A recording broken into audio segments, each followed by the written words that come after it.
So about 2 or 3 years ago, I wrote a script called "The Evil Glowing Brain," and in this brain comes down from space, and he's needs to reproduce. His planet is no more females, so he's coming to Earth, and he's searching out the woman with the biggest breasts because they remind him of the brain people of his homeworld.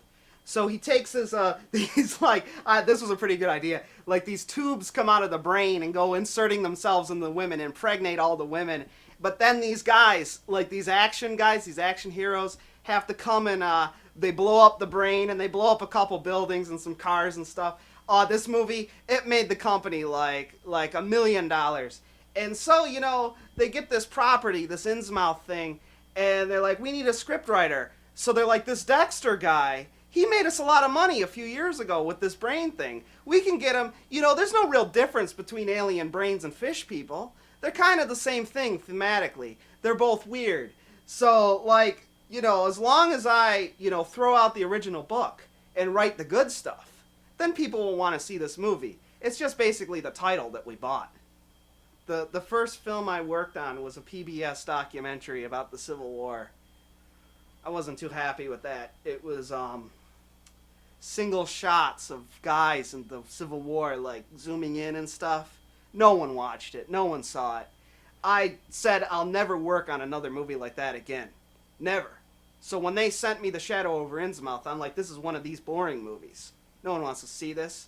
I rewrote it, I restructured the first act, and the first scene, 4 cars explode, 3 girls get naked, and a guy gets decapitated.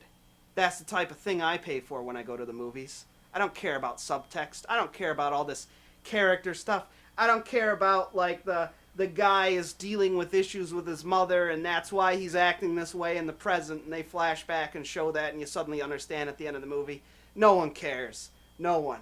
What they want to see is guns raking across nude bodies, cutting them in half, and their tops falling off.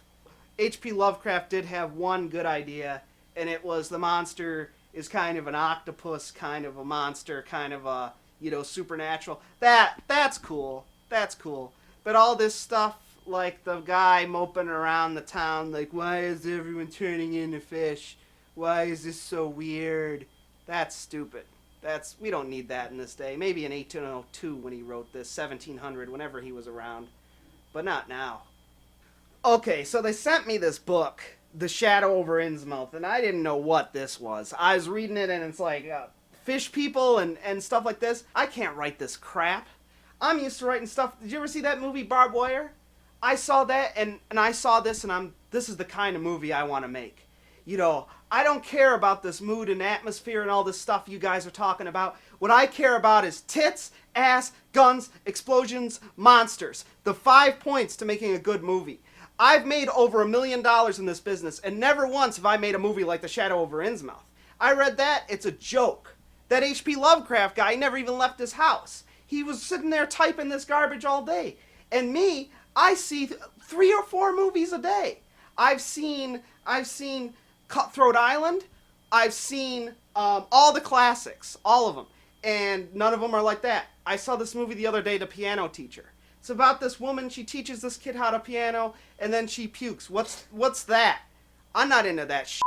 I'm into action extravaganza, big budget special effects, exploding boats, exploding cars, exploding buildings. I'm into the guy tying a thing to his hips and jumping off the building right before it explodes.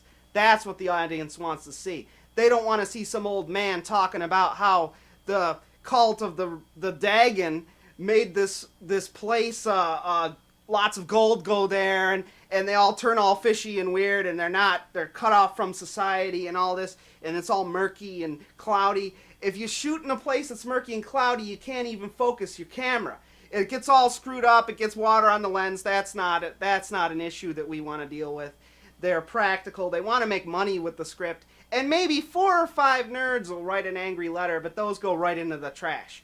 What we care about is the people who spend $7 because there's big time action and nudity and violence in this movie, and maybe a couple morals for the kids. What do you think of the film Highlander 2? Highlander 2. It's the best movie I've ever seen. Great sequel. I hope to do a sequel like that to Shadow over Innsmouth.